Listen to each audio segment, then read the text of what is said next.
मैं उस प्रकार का गुरु नहीं हूं जो केवल तुम्हें उपदेश देना चाहता है। मैं उस प्रकार का भी गुरु नहीं हूं जो भगवे कपड़े पहन करके घूमना चाहता हूं। मैं उस प्रकार का भी गुरु बनना नहीं चाहता कि मेरे पीछे हजारों हजारों शिष्य भटके।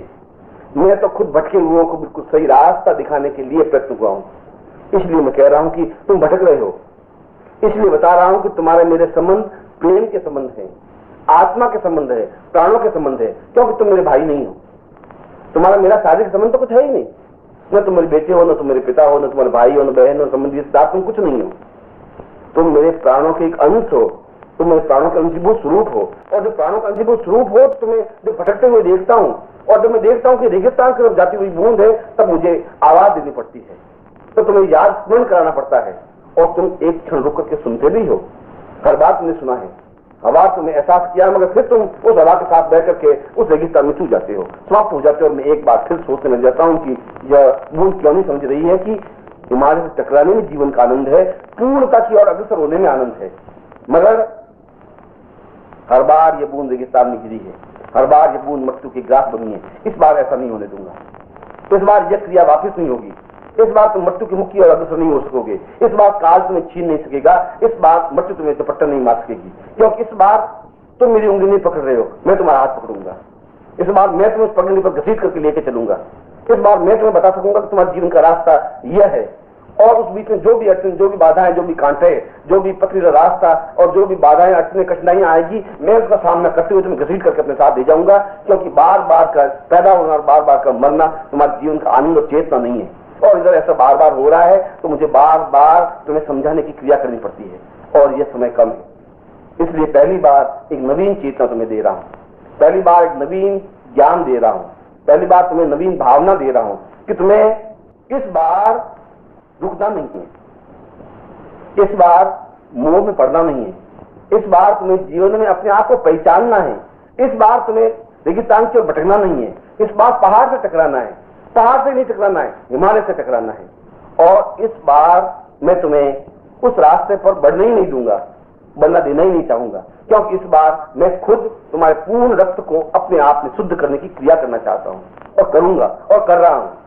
इसलिए कि पहली बार मैंने तुम्हारा हाथ पकड़ा है, पहली बार तुम्हें अपने और खींचा है, पहली बार तुम्हें अपने जीवन की ओर अग्रसर करने की कोशिश की है। क्योंकि 25 जीवन तुम्हारे मेरे सामने बिखरे हुए पड़े हैं।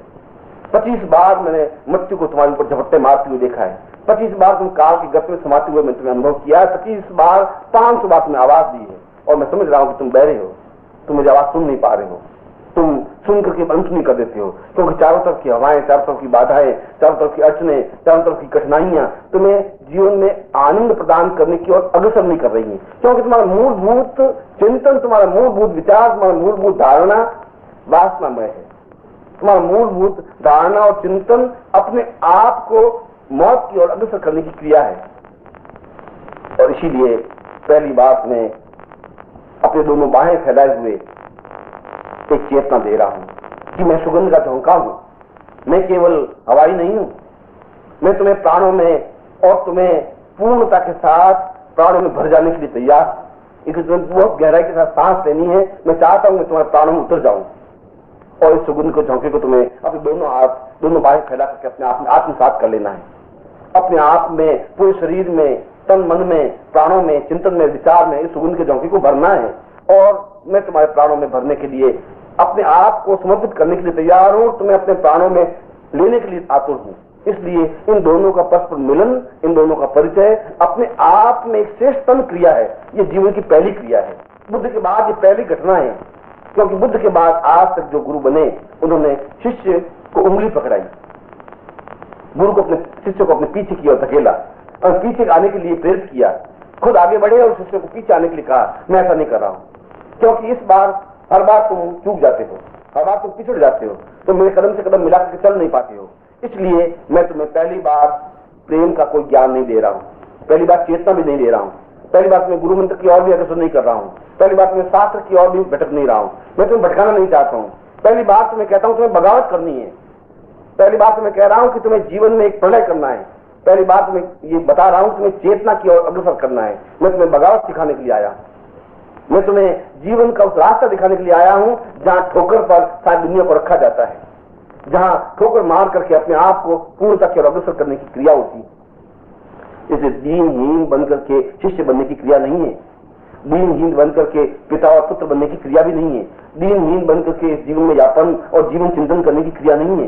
इस समय तुम्हें अपने पूरे प्राणों का विस्फोट करना है, और ऐसा विस्फोट करना है जो जीवन का एक अद्वितीय क्षण बन सके, और वह क्षण आ गया है। क्योंकि हर बार तुम्हारे बीच में बराबर युद्ध होता रहा है, लड़ाई झगड़ा होता रहा है, मतभेद होते रहे। मतभेद इस रूप में कि तुम दूसरे रास्ते को पकड़ा, हर बार मैंने तुम्हें चेताया, सावधान किया, हर बार तुम्हें एहसास दिलवाया, मगर शायद वो त्रुटि थी। क्योंकि मैं समझ रहा था कि तुम जड़ हो, मैं समझ रहा तुम चेतन हो, तुम पत्थर हो, मैं समझ रहा तुम्हें प्राण है, तुम अपने आप में ढोंका था और मैं समझ रहा था कि इसमें कुछ चेतना स्फुरण है, मगर तुम एक मिट्टी के लौंडे बने रहे। मैं तुम्हें घड़ा बनाना चाहा, तुम घड़ा नहीं बन सके। मैं तुम्हें दीपक बनाना चाहा रोशनी के लिए, तुम दीप नहीं, मिट्टी के मिट्टी बने रहे। इसलिए पहली बार तुम्हें एक नया मंत्र दे रहा हूं, और वो मंत्र है बगावत का, विद्रोह का, विस्फोट का, जीवन को फना कर देने का, जीवन को अपने आप में पूर्णता की ओर अग्रसर कर देने का, अपने आप में उछल जाने का। और जब उछल जाने की क्रिया तुम्हारे जीवन में बनेगी, जो तुम प्राणों में विस्फोट होगा, जो तुम प्राणों में चेतना बनेगी, जो तुम्हारे प्राणों का ऊर्ध्वमुखी बनने की क्रिया बनेगी, तब तुम सही अर्थों में शिष्य बन सकोगे। इसलिए ऐसे गुरु तुम्हें जीवन में नहीं मिल सकते। ऐसे गुरु मिल सकते हैं जो तुम्हें अपने पीछे की ओर चलाने में बहुत प्रसन्नता अनुभव करते हो, तुम्हें अपने भगवे कपड़ों में आकर्षित करने की कोशिश करेंगे, तुम्हें चकाचौंध में अपने आश्रम में घुमा करके दिखाने की कोशिश करेंगे कि मैं कितना महान गुरु हूं। मगर उस चकाचौंध में भटकने की जरूरत नहीं है, उस भगवे कपड़ों में अपने आप को खोने की जरूरत नहीं है, और मैं ऐसा होने ही नहीं दूंगा। क्योंकि हर बार मैं तुम्हारी बात मानता आया हूं, इस जीवन में तुम्हारी बात नहीं मान करके मैंने तुम्हारा हाथ पकड़ा है, मैं तुम्हारा हाथ पकड़ूंगा और मैं छोड़ नहीं सकूंगा, मैं छोड़ूंगा नहीं। क्योंकि तुम्हें मेरी ओर खींचना मेरा धर्म, मेरा कर्तव्य, मेरा फर्ज बन जाता है। और यह कसमकस पिछले 25 जीवन में चली है, यह संघर्ष पिछले 25 वर्षों से चला है। बुद्ध के बाद पहली बार मैं तुम्हें स्पष्ट कहता हूं, बुद्ध ने कहा था कि तुम मेरे पीछे मत चलो, मैं तुम्हारा हाथ पकड़ूंगा, तब तुम पूर्ण तक पहुंच सकोगे। और मैं वापिस तुम्हें उसी स्मरण को याद दिला रहा हूं कि तुम्हें पीछे चल करके मैं देख लिया है। तुम पीछे चलते हुए पगड़ी बदल देते हो, फिर चलते तुम माया मोह में उलझ जाते हो, फिर वह मृत्यु की ओर अग्रसर हो जाते हो, और फिर मैं सोचने लग जाता हूं कि वापिस मुझे इस जीवन को समझाना है, वापिस ज्ञान चेतना देना है। क्योंकि तुम मुझे अलग हो नहीं सकोगे, चाहते हुए तुम मुझसे अलग नहीं हो सकते। हो सकता है तुम्हारा मेरे बीच में फासला बन सकता है, हो सकता है कि तुम्हारे मेरे बीच में समय का फासला हो सकता है, हो सकता है तुम 6 महीने बाद मिलो, 8 महीने बाद मिलो, 6 महीने साल भर बाद मिलो, हो सकता है 5 साल बाद मिलो, हो सकता है तुम किसी और मामले में उलझ जाओ। मगर उलझने के बावजूद भी तुम्हारे मेरे जो प्राणों के संबंध हैं उसको तुम उलझा नहीं सकेंगे, उसको तुम भूल नहीं सकोगे। तुम्हें हर क्षण, हर मोमेंट, हर ध्वनि में स्वरूप दिखाई देगा ही। जब तुम चेहरे पर अपने दर्पण में अपने चेहरे को देखोगे तो मेरा प्रतिबिंब तुम्हें दिखाई देगा। जब तुम शांति से आंखें बंद करके बैठोगे तब तुम्हें रोम रोम से मेरा नाम निकलता हुआ दिखाई देगा।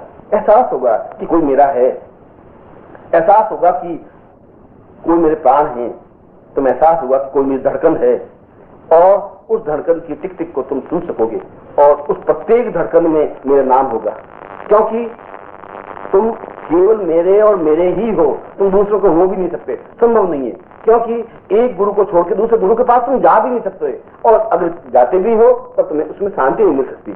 क्योंकि तुम्हारा मेरा संबंध इस जीवन का संबंध नहीं है, तुम्हारा मेरा संबंध बाप बेटे भाई बहन का संबंध नहीं है, तुम्हारा मेरा संबंध शारीरिक संबंध नहीं है, तुम्हारा मेरा संबंध प्राणों का संबंध है, और तुम्हारा मेरा संबंध पिछले 25 जीवन का संबंध है।